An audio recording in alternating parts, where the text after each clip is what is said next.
9:42, you're with us here on Off the Ball Breakfast. We're going in touch later today because you'll have seen over the course of the weekend a Sunday Independent and RTE joint investigation into the alleged unwanted or inappropriate sexual advances from FAI coaches throughout the 1990s. And yesterday, the FAI took the measure of apologising to the former players and trainees on a training course as well. We had FAI Interim CEO David Carrell and FAI People and Culture Director Aoife Rafferty speaking at Abbottstown yesterday, and we can bring you a little bit of that apology right now. We asked you here because we want to directly address the allegations of historical abuse of women involved in Irish football in the 1990s. It was harrowing for me in a position of leadership of the association, as a coach in my local club, and as a parent, to hear these incredibly courageous women recount their experiences last night. I'm angry to hear that these women could have had these experiences in football. The board and the executive of the FAI are deeply shocked and appalled by these revelations. I can assure you that providing a safe environment for all involved in Irish football is our paramount consideration.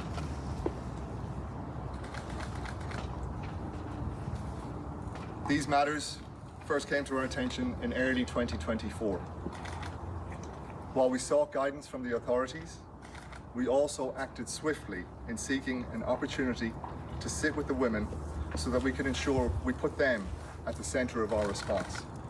Yeah, that's some of what David Carrell had to say at Abbottstown yesterday. I'm delighted to welcome Ciara McCormack, who's CEO of Treaty United, to studio. Ciara, very good morning. Thanks for coming in. Thanks for having me. I should also introduce you as somebody who has helped to lift the lid on abuse in Canadian soccer as well, and we've spoken to you about that in the past on the show, and I think it's important to give that context in terms of what we want to speak to you about this morning. And just first of all, that apology from the FAI, acknowledging it 24 hours, less than 24 hours after the programme was broadcast on RTE on Sunday night. From a whistleblower's standpoint, how important was that yesterday? Yeah, I think that's a piece of it that maybe people that haven't been through something like it wouldn't maybe understand the sorry. It's all good. Take your time. Yeah, that piece of it's really important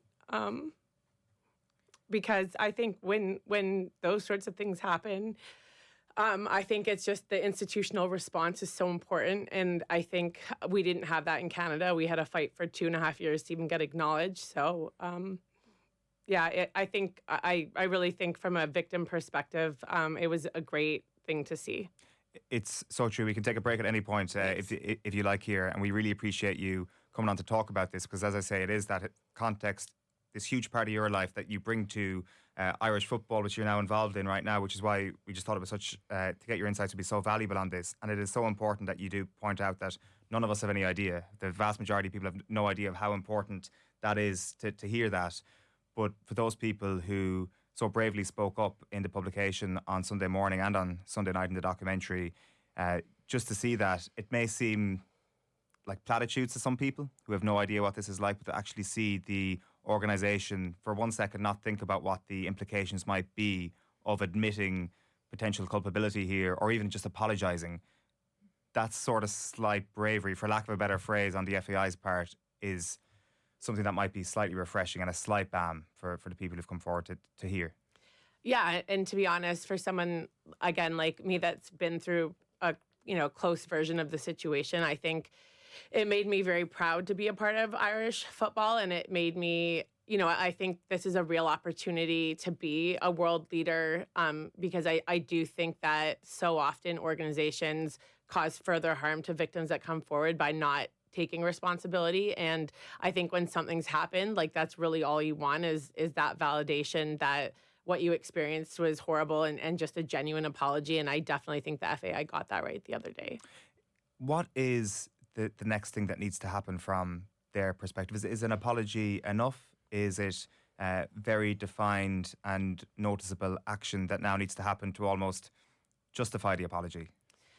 I mean, I think when and again, obviously I'm not speaking for anybody Sure. that came forward in it, but I mean, I can just speak for my own personal experience. And I was a bystander and a whistleblower. It didn't happen to me. But I think when when you speak up in a situation, you do it because you want positive change moving forward, and you do want something to happen so that that, what you've been through has a sense of purpose. And I think that, I think the best thing that could come out of the situation would be, again, that actual tangible change comes from it. And again, I think, myself even running a club, obviously, and again, I'm obviously probably a lot more aware of sort of the safe sport aspect of it from having gone through it myself. But I just think there's a real opportunity here to really nail down, like, what does a safe environment look like, and to really set, firm parameters around that. And I do think the FAI, from what I've seen and the people that I've spoken to, like, are starting to take steps around getting those parameters right. And I think, again, for people that come forward, like I said, I think you just want to know that it's not going to happen again. And you want to know that your pain has purpose. And that is the chunk of what I do want to chat to you about. But just on one last point about, I guess, connected to your own experience, the point, as you say, of being a bystander and somebody who listens to the people who suffered these experiences. One of the really striking things from the reporting on Sunday was this admission from the FAI, most notably the former CEO, Bernard O'Byrne, who basically said that women's football was an afterthought within the association. And there is this sort of idea that there wasn't as much investment of resources into it, and therefore there wasn't as much of a safeguarding culture around it because nobody cared enough about the sport. Mm-hmm. It does just make you think about the people who have stepped forward, though, and the lack of bystanders that they would have had, mm-hmm. that maybe the Canadian women had in your experience, that there were such islands in this, and there was such a hopelessness to it that it has taken 30 odd years for any sort of reconciliation to happen on this. I mean, I think there's a couple of things there. I think Canada was in exactly the same boat, in the sense right. that women's soccer, I think, around the world up to the last 5 years has been an absolute afterthought. And I think that people going through horrendous situations where, none of us had resources or, so I don't think that that's an Ireland or Irish football specific situation. I think it's really important to note as well. I think one thing that really struck me in the documentary, and again, maybe because just of my own experience, again, Olivia O'Toole, I played with her. Obviously, I played for Ireland, and so I kind of came in the generation, I guess, after what was reported. But, what I was just so disgusted by was, again, the fact, obviously, she was a bystander and was an outspoken bystander. And I think, again, she's like an icon of Irish football. And the fact that she lost 2 years of her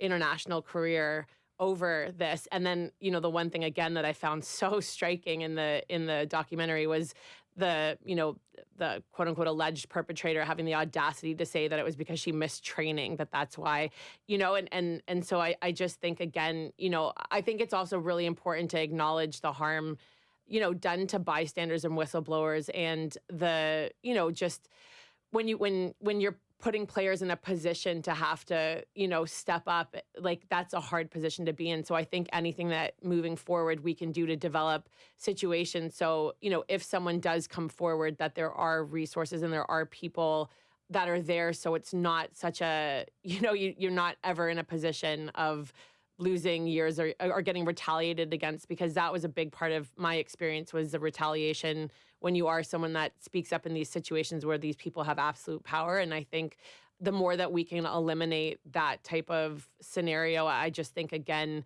the safer we're going to make sport moving forward. Has your general instinct been, since you've taken up the role with Treaty United and since you've been based on the ground here, that the culture has vastly changed? I think the biggest thing, and again, I don't think that this is an Ireland specific problem. I know it's not. I've been so deeply, involved in the safe sports space since I came forward 5 years ago with, and again, have friends around the world now in different sports and genders and all that from just the experience. I mean, yeah, I do think things have changed in a sense that I do think that, I just don't think that we were so on our own like 15 or 20 years ago. I think now I think there's more of a culture. Like I know for me, even within my own experience in the last 5 years, like I learned the meaning of words like grooming and neglect and like just vocabulary to identify things that are not right. Like I don't even think we had that. So I think that's a big positive.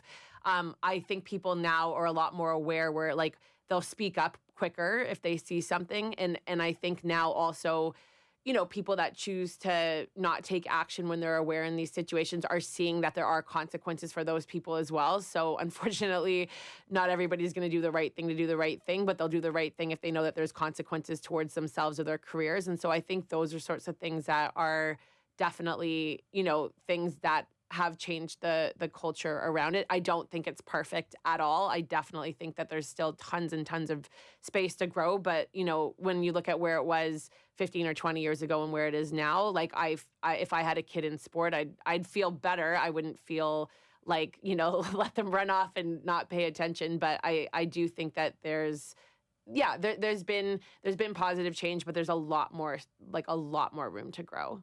What would you like to see, or how do we do that? How do we grow?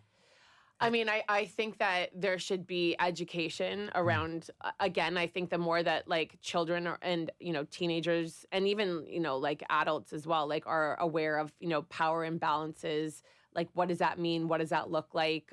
Words like grooming, neglect, like that's retaliation.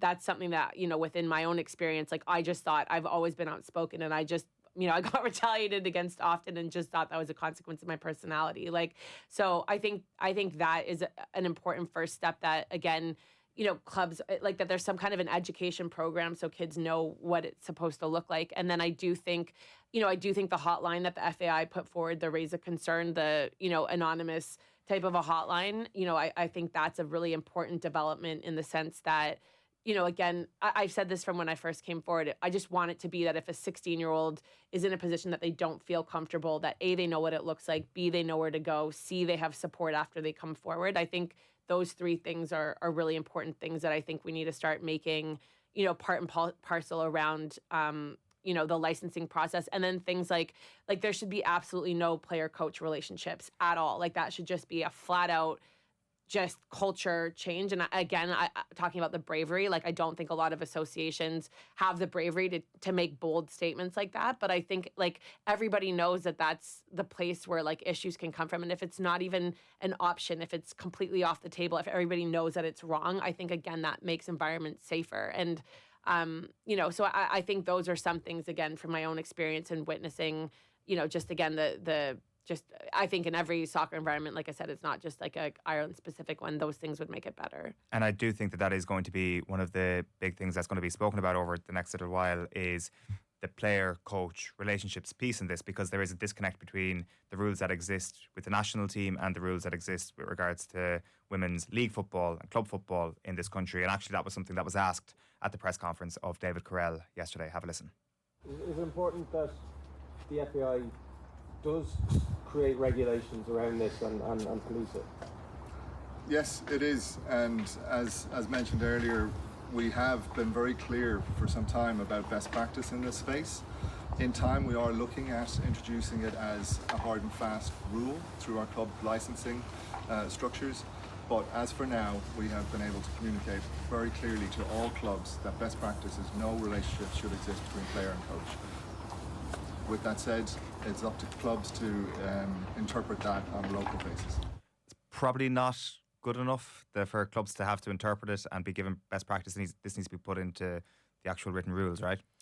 That's what I believe. I think it would just make it a lot easier if that was just in a, you know, Irish football says that this is a hard and fast rule through and through, and then there's no discrepancies, there's no confusion, there's no, oh, I didn't know, or there's no a club saying, you know, for whatever reason, we're not going to buy into this. So that's my personal opinion. If it was put to our club, you know, did we agree with this and should this be a part of licensing? 100%, we would say yes. And I do believe that I just think on a common sense level, and when you apply it to workspaces or, again, even the national team and these sorts of things, like those, that idea is there for a reason. And so I would think that if that was put to the clubs, I would think that would be something that most, if not all, would agree that is a really important next step to take out of this. And the reason, obviously, is because of the power dynamic. And I do wonder, like, to what level does consent get completely diminished when you do have that power dynamic of a coach and a player? And I think it was Richie Sadler who was making the point in the documentary that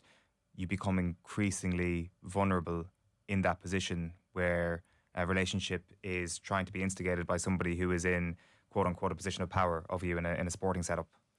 Yeah, I mean, I think that for sure that's the first thing, like absolutely there's a power dynamic there.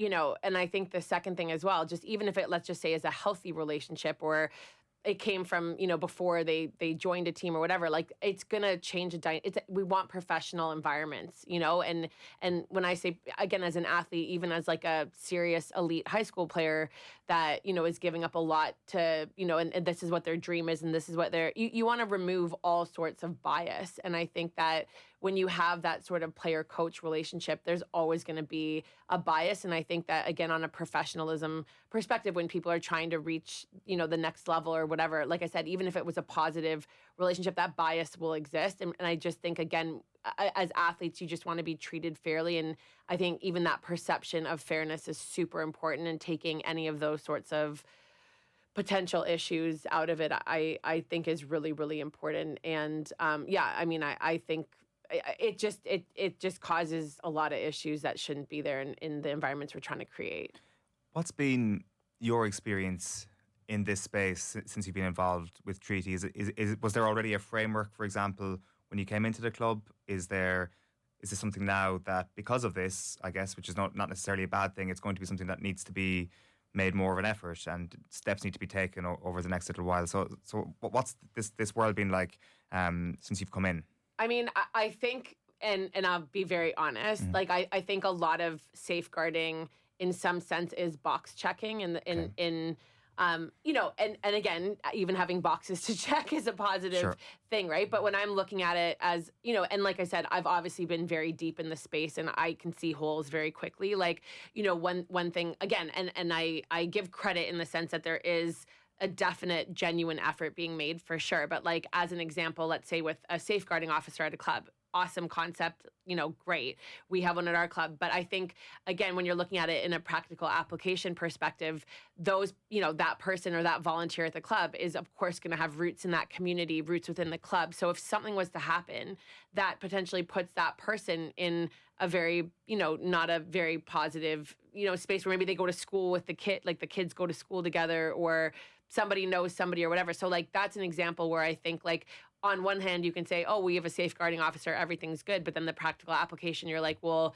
again, maybe there's bias if they're, you know, within the same community. So like, from that perspective, I've suggested within our club, like, we should, you know, maybe, you know, partner up with a club from across the country that, so when, you know, if there's an issue, we go to that safeguarding person that lives in Bray, who knows nobody in Limerick, has no connections. And the perception from both sides is that that person's completely unbiased and also doesn't have any ramifications in their daily life if they make a decision that somebody within that community is not happy with. So I think, again, if we're really serious about getting these environments safe, like I said, I think there's great framework being done, but I do think absolutely there's still massive holes that need to be, you know, and I've said this even within, you know, when I first came forward within the blog that I wrote 5 years ago, like, what's the point of like talking about player development or national team accomplishments or anything if we don't even have the basics right in ensuring that every athlete coming through the soccer space in any country is safe, you know? And like I said, I think there's a real opportunity here for Ireland to be at the forefront, to say, like, this is what an actual, you know, proper system looks like. This is how, you know, and having that humility to say, like, we don't have all the answers. We don't have to have everything perfect, but like, you know, we have a safeguarding weekend, you know, every year that like all the players go in and they're educated, like, what is grooming, what is neglect, like, you know, what's proper treatment, you know, and this isn't about like, oh, you know, Johnny's not getting playing time or whatever. It's again, like, making sure that, like, and again, also sort of, no one's going to be perfect, and having spaces that if people mess up, that, like, again, there's, you know, there's obviously variants of, you know, sort of, things that people can do, and I'm not talking sex abuse versus like yelling at somebody is obviously two very different sides of the spectrum. But I just think the more aware, even coaches, let's just say on the side of like yelling at players, like just to even, have conversations around that and just build awareness of like,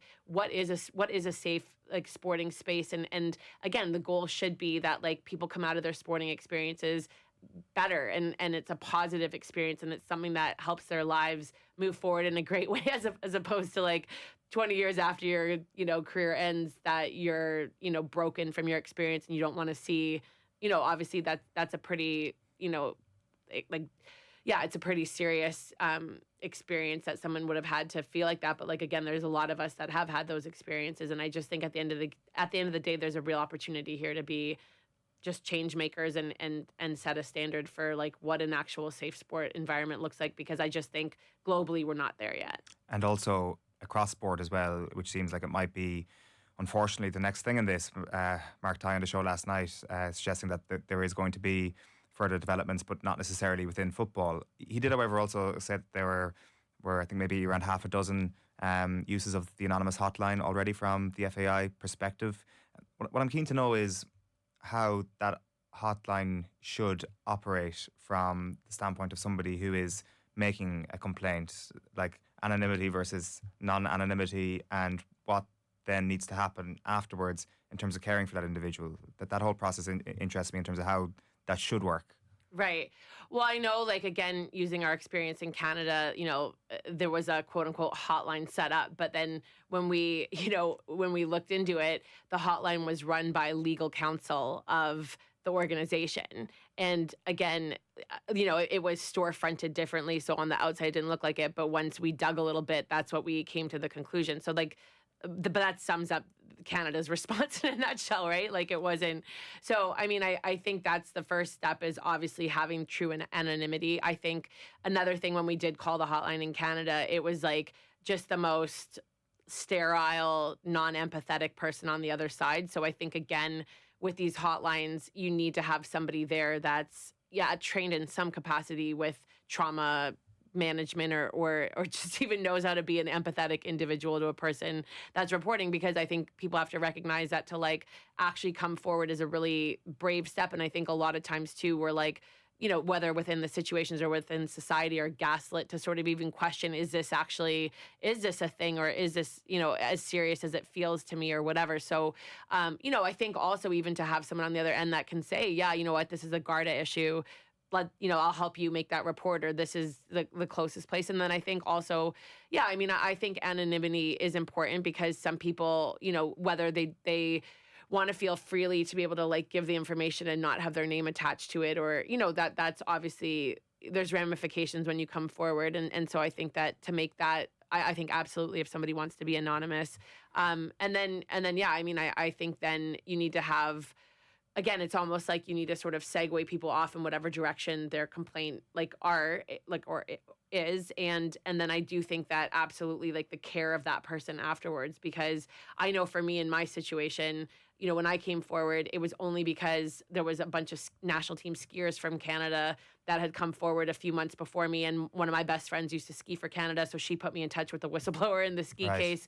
That became my lifeline for a month. Like, that was, I've never even met her in person before. And she was like my person for a month that I like could go to, and I mean, even for me, I reached out to one of the women in the documentary who I've met through being here and stuff, and offered that, just because I think that having that level again of sort of like what you've experienced is valid. And I think when you have someone that reflects back that experience, so I just think really having that piece of it, and it is trauma, like I can speak openly and say, like, I've gone to a lot of therapy for reconciling like my experience. And I think, recognizing that like there is a lot of trauma in the sports system. And I'm sure with this hotline, there's going to be a lot of people coming forward. And again, if we're good people in a good society, you want to make sure those people are taken care of. And I really do hope that those, like all those organizations, in the grand scheme of things, just to be good human beings, set up those sorts of supports, because those are things that, like I said, like we had a fight for in Canada, and it caused a lot of added harm that just was so unnecessary. So like I said, I think the responses that I've seen so far good in that capacity. And I just really do hope that all those individuals that both step forward in the documentary and that are stepping forward in hotlines, that they're given like not just, oh, hey, here's this random resource to go call this hotline, but like, hey, like, are you okay? And here's a therapist we've set up that you can go to just work through what obviously is coming out, because so much of this, as we could see in the documentary, people had pushed way down, including myself. You know, like when I came forward, I just cried for like, 2 years straight, randomly at times, just processing all of it, and so yeah, it's heavy, dark stuff. But like I said, I think there's a real opportunity here to really show the way. And like I said, I think the first steps have been really good, and I just hope it continues. For sure. I think there's a lot in that the FAI could take, and it might be a lot of new ground for a lot of the staff members who are working on this as well. But there is, unfortunately or fortunately, depending on your point of view, a lot of expertise in this country about how things can be handled better with regards to other areas in this country and in other nations as well with regards to sport. Ciara, thank you so much for coming in this morning. Thank you so much for bringing your own experiences to the table. Really appreciate it. You've been listening to Ciara McCormack, who of course played for the Republic of Ireland but is currently CEO of Treaty United. We're going to be back tomorrow morning from 7:30 as ever. Myself and Aisling will be in studio. We'll chat to you then. Bye-bye.